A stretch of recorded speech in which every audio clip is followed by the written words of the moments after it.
Got it. Hi, and welcome to the Starseed Kitchen podcast. I'm your host, Chef Whitney Aronoff, and today I have the pleasure of speaking with Shamananda. A lifetime of training with ascended spiritual masters and 20 years of training personally with a living spiritual master has led Shamananda to become one of the world leaders in advanced shamanic healing and guidance.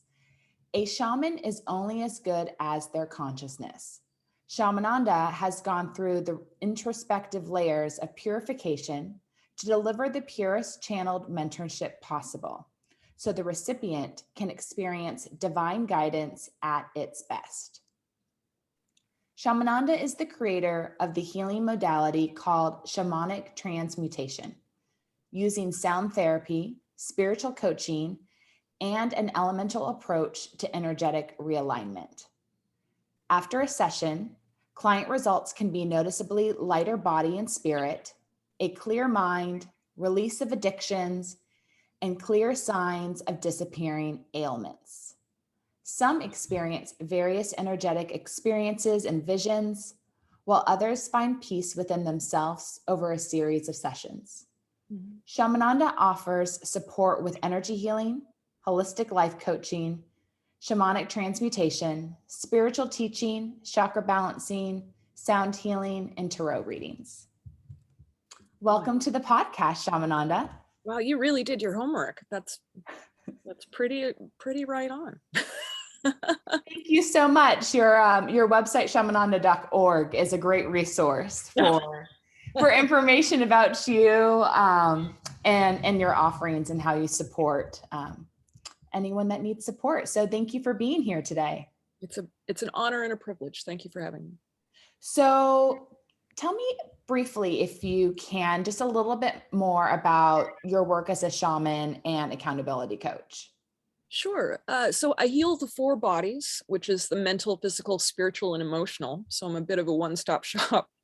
So there's a craft in healing, and it involves understanding how to heal with all four bodies in mind, in conjunction with each other. They overlap, but the most important thing to keep in mind is that in order to completely heal yourself, you must heal the four bodies simultaneously. Does that make sense? That makes sense. How does someone realize that one of those bodies needs support?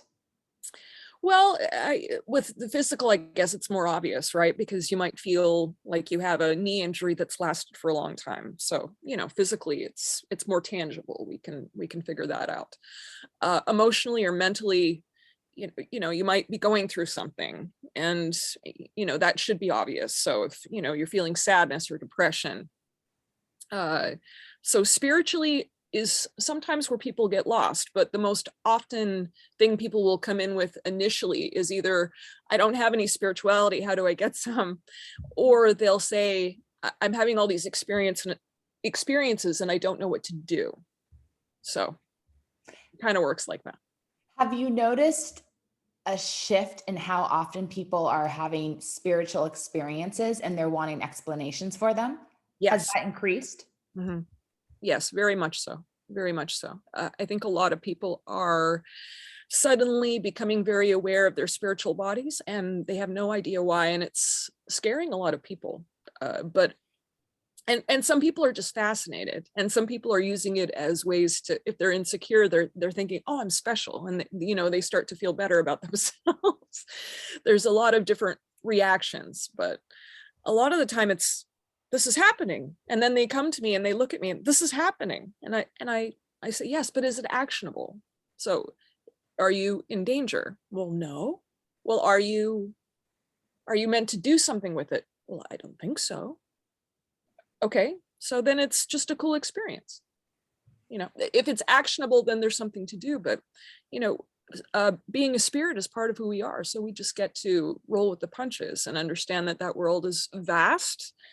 It exists and there's a lot going on. It's pretty complicated and it's messy over there. I'm telling you, it's really messy. So what is a shaman or a shamanic healer? That's difficult to quantify, as there are literally hundreds of different types of shamans or shamanic healers in Peru, the shamans there are mostly ayahuasca shamans as an example, but people will often pair shamans instantly to tantra, but that's not necessarily a pairing that would naturally occur. Some shamans work primarily with herbs and powders, others use witchcraft or sorcery, and then there's a few that channel spirits that work with them until they create literally an ocean of spirits to work with. With spirits, it's all about relationship that you create with them. And still there are others that heal with their hands by stepping behind the veil to make changes. But there's just a lot of different categories. Traditionally, there's, you know, with traditional shamans, they definitely have a very clear path and a very clear outline. When do they get that clear path or that clear outline? Do they get it at a young age? Yes. So I mean, that would kind of lead to the question of what draws someone into this practice, or are they chosen, right? So shamanism chooses you. It's not a choice that can be made. So when you're born, there are often markings on the body as indicators, such as being born with a tooth or being covered with hair from head to toe. And that was me. Later on, I grew a teratoma, which was a large mass of my ovary, roughly the size of a football. So if anyone knows anything about a teratoma, they'll know that the mass would look like it had hair and eyes and teeth and all kinds of things. So when it's removed, it looks a bit like a monster. So those are the few of the things that I had personally. Bottom line, you cannot become a shaman simply by willing it. And it's a rough ride, to say the least. So as an example, when you're an adolescent, that marks around the time, give or take, when spirits begin to take an overt role in a shaman's life. So spirits will try to make deals with the unwilling shaman, which was me. And a lot of shamans are unwilling at that stage, honestly. But it's necessary in the process. So if they do not win the consent of the shaman, all the spirits that are trying to coerce them, the shaman will be tormented. So this is known as shaman illness, and it can last for a very, very long time. Many years in some cases. For myself, it was close to 20 years because I would not accept my role as a shaman. I just didn't want it. But that's typical. Many shamans are unwilling to accept the responsibility of a shamanic life. Eventually, you must surrender for your own sanity, and you actually feel a lot better, and you start to fulfill your life purpose, and things get a lot better after that. But it's that fight, it's that lack of surrender that's the real problem. So once you finally give in, you might notice a time of integration where you sleep a lot. They say it's so the spirits can go into your body to count your bones to see if there's an extra bone in there somewhere. But that's lore, and who knows if that's true. Interesting. Say that again. The reason you sleep a bunch is because the spirits will actually go into your body to count your bones to see if you have an extra bone. So that's part of shamanic lore. So that as soon as you accept your shamanism, you get really tired and you sleep. Sometimes you sleep 3 days straight. Sometimes it's a week or maybe even a month where you're just, I gotta sleep. I'm so tired. What's wrong with me? But they say it has to do with spirits cutting you into pieces and then actually getting in there and counting all your bones, just to make sure, like, where's the extra bone to prove that you're a shaman, kind of thing. But I think it's more about the integration, honestly. I think that's a nice lore, and maybe that's part of what the spirits are doing, but I don't think so. I think part of it is the little literal energetic integration into the rebirthing of a new life. Got it. Where does that word shaman come from? The word shaman, that's a really good question. That I'm not sure of. I'm not sure where that originated exactly, but I can tell you that,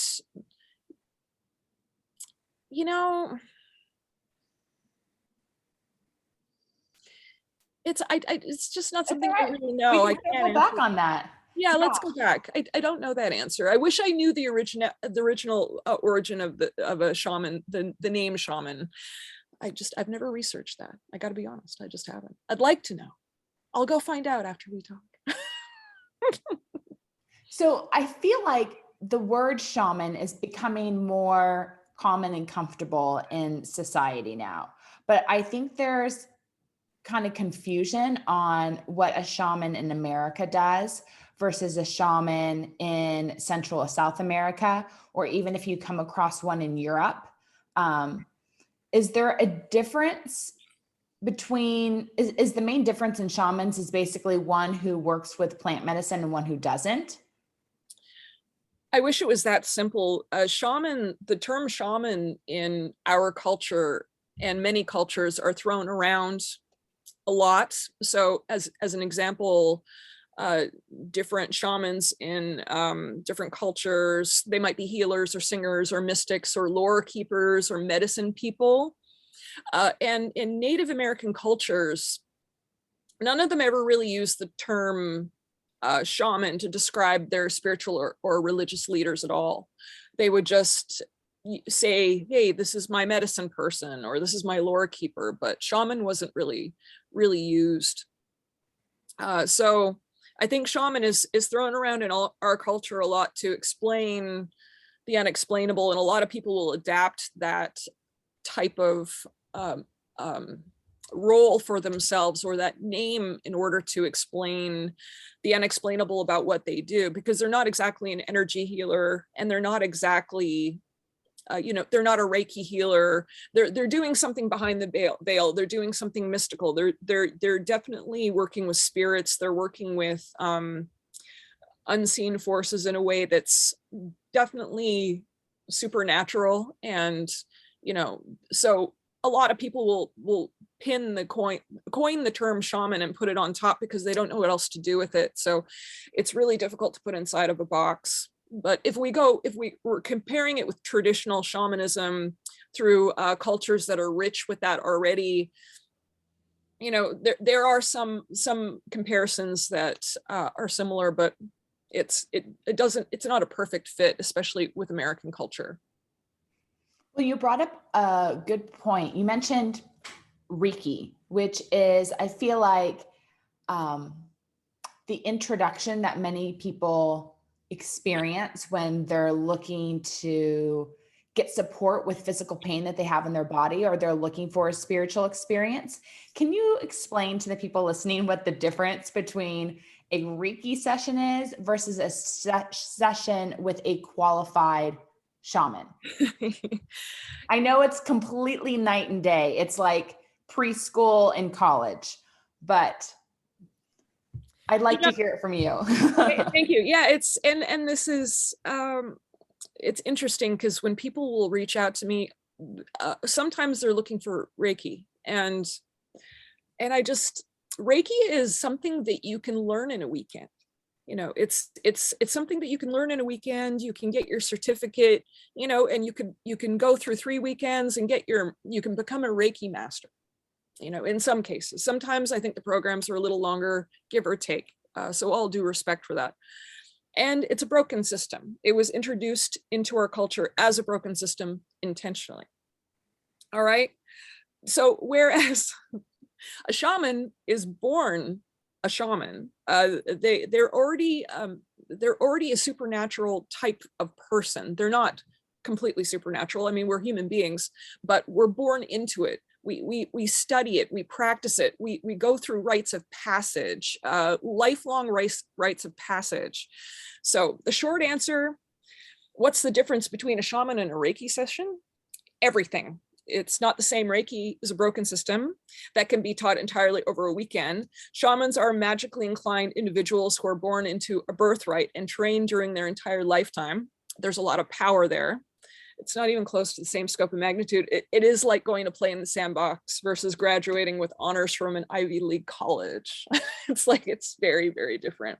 It's different in power and scope. That's all I can really say about it. I think you nailed it. And I mean, if people are really that curious, I think just compare your experience in a Reiki session versus a session with a qualified shaman, and you'll understand. Yeah, exactly. What is your experience? Because have you done both? I have done both. I did Reiki probably 15, 20 years ago, when I was looking for something and I didn't know how to find someone like you. I knew there were things on and in my body that I needed removed, and I didn't know how to do it, and I needed support in doing it. And so that's how I found it. But I knew it wasn't powerful enough for me. And some teachers just weren't as qualified to support me as what I needed. It's just like going to acupuncture. You know, you can end up at 5 or 6 different acupuncturists until you find someone who actually knows what they're doing and can support and heal you. It's like going to a doctor. You can go to a lot of doctors, but they don't necessarily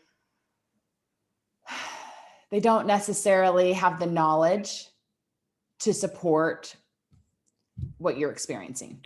No, that's true. That's true. And that's why a lot of people will come to people like me, because the doctors aren't supporting them with certain things. I actually had a doctor come through just a couple of days ago, and she was looking for someone like me for her stuff. And she's really talented, doctor who knows how to detox the body and heals, autoimmune diseases and all kinds of things. And, she just said, here's the thing that people get to understand about people like shamans is that, sometimes a shaman is meant to heal certain ailments and illnesses and not people like me. And I was impressed by her humility, because it was something that I don't often hear from doctors, especially in my office, because, usually they feel the other way around, but they're open enough to hear what I have to say. So, which is really nice. I'm grateful for that. But she was an amazing woman, and she just said, hey, it's not up to me what the universe decides what gets to heal certain people. And sometimes, this energy works, and shamans, they work. They know how to get in there and make changes. And she understood the power of the spirit too, the spirit inside of ourselves. We are all spirits, and spirits have a certain kind of power to be able to make changes. And really, a lot of the time, all shamans figured out how to do is to get the spirit within them to be able to do and perform certain things. And sometimes that's all it is. How do we activate the spirit inside of ourselves to actually perform certain actions in order to support people? Could you give some examples of some ailments that people are coming to you for support with, just to give people a better idea of what you do? Yeah. So it's all 4 bodies, right? So the mental, physical, spiritual, and emotional. And so physically, I've had not just lifelong injuries, but I've had people with cancer or autoimmune diseases or Graves or Lyme, and I've healed all of them. And then there is, the emotional. So, and if there's you hear the vacuum, I'm sorry, somebody's outside of my office vacuuming right now. So there's emotional as well. So people go through their emotional difficulties, and a lot of the time they're recovering from a trauma, or they're recovering from some sort of a relationship issue or what have you. And mentally, sometimes it's about not being able to figure out who they are, where they're going, or what they get to create in this lifetime. And then spiritually, sometimes they're having experiences and they don't know what to do with them, or they want to have experiences. They want to connect to their spiritual body. And sometimes their spiritual body is sick, and we get to do everything we can to heal it. That's so nice. Yeah. So are there tools that you use? So is it just your hands when you work on clients, or are there tools that you use? I actually have some tools behind me. I was working on someone earlier and I just haven't taken them off the bed yet. So yes. Here, let me show you some. It's also a loaded question because I know you use tools. So, but for anyone listening. No, that's true. So, feathers are really common for shamans. We have, we usually use this when we smudge over top of the body to support with extracting, stuff from your aura. So we might smudge with sage or Palo Santo or even incense. Sometimes a spray. So you might put a spray into a bottle. Sorry about the noise. He's right by my door. It's all good. Yeah. And so you'll mix these essential oils, special essential oils with water, with purified water, and maybe some holy water into a bottle, and then you'll spray, and then you'll use something like this. And then I have some Boji stones, really good for healing chakras. They're living stones, and it's really cool. We have the male here and the female here, and they have this relationship with each other. And if you could feel it, it's not magnetic exactly, but it is kind of there's a force field around them. You can feel them tangibly. And then I have some bells. So we might use something like this. Yeah. Bells are really good for announcing to whatever spirits you're working with. If it's, in my case, I love to work with spiritual masters, just as a polite way to let them know we're starting the session, please attend. It's like an invitation. And then you close it the same way, just letting them know that, we're complete now. Thank you so much for coming. So it's a introduction and opening, and it's a closing at the same time. So then we have things like rattles. I don't use rattles very often, but they're so much fun. It just depends on what you're trying to get out of the person. So sometimes rattles are extremely useful. And then we have healing rods that I usually get people to hold with copper. So these ones have copper on, these are my most basic ones. And on the inside, they have some Oregon healing crystals, which is a mixture of different types of crystals together that like each other, that facilitate in the flow of energy going through the body. So it's to get the energy in the body flowing in a certain way, so that it's more productive for you, and it releases clogs in your energetic body too. So your chi gets to flow, and sometimes you have stops and starts, and holding on to rods that are copper really support, especially with the crystals on the inside. And then we have little bells. The bells are also a part of the initial ceremony. And then we have, tuning forks. This one is solar plexus, and the megahertz is 126.22. What's really cool about tuning forks is they're designed to bring your chakras back to their divine blueprint and ground zero, so that you can feel reset, refreshed, and clean. Because just like anything, sometimes our bodies they can get out of tune. And a lot of people are not aware that our bodies actually make a sound. They have a resonance that makes a sound. And if you meditate a lot, at one point you might notice and hear that pitch, which is really kind of a really cool revelation when you're meditating. But anyway, so it's kind of how it works. And then you can heal chakras that way. And then we have, things like crystals. This one is gilded in gold around the edges, which makes it a little bit more holy and pure. And I think that's all I got back here that I left on my table. Where do you go to find your tools?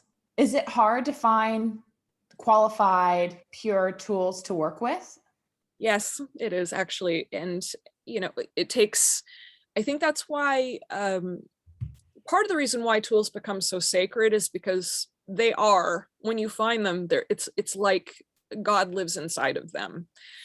So it takes a lot of traveling. It takes a lot of research. It takes a lot of practice too. I mean, when you feel it, because you immediately have a connection, and then you start communicating with the tools. And then with certain furbas, which I didn't grab, like this, we use oils and things too. This is a little one. He's my baby guy. I love him. And furbas are known for having, gods that work through them. But, but it's also difficult to develop a relationship with one, meaning it takes time and they get to be ready. So as an example, I got brand new furbas at Christmas time. and they're really big and they're beautiful. They're about this long, but they're still wanting just to hang out in my healing room at home. They're not ready to work yet. They want to soak in the energy. They want to get to know me, and that's fine. So I'm a patient lady. I'll make it happen when it's ready. But anyway, so these are really great. They're called a razor nail, and the reason why they're called a razor nail is because they're meant to cut through the fabric of illusion in order for you to see what's really happening in your life. And a lot of people suffer from that in this lifetime. So these types of tools for shamans are really, really valuable. Do you just push it onto a body part, or do you hold it in a room? How do you use them? Good question. So it really depends on your communication with your tool. So as an example, because it would be too sharp to actually put inside somebody's body. It's like a nail, but you can hold it over top of somebody's body like so. You can hold it in it can be right up against them as well. And it's really about cutting through the fabric of illusion through their auric field, or through a manifestation of a blockage that they might have actually in their auric field or created inside of their body somewhere. So it just depends on what's happening with the person. But yeah, so they will literally infuse and cut through, and then support with the extraction. And sometimes with when it comes to something inside somebody's body, you can, the razor nail will go in and they'll cut through whatever's happening, and then it'll billow out. And a lot of the time people will have a reaction of, whoa, what was that? Because they're not used to this feeling of something that was trapped inside of them just gushing out of them like a volcano. But that's what this kind of tool does. Very neat. Yeah. So where do you turn to keep learning and growing personally and professionally? Oh, wow. It gets harder as the years go on, because you want to make sure that you're putting in the highest quality possible. So, there's different types of teachers. It's really about continued research. And I think the more that you study, the more finite and specified you get. So as an example, with the FERBA, I found somebody that taught a really intense, super advanced FERBA course because I wanted to learn more.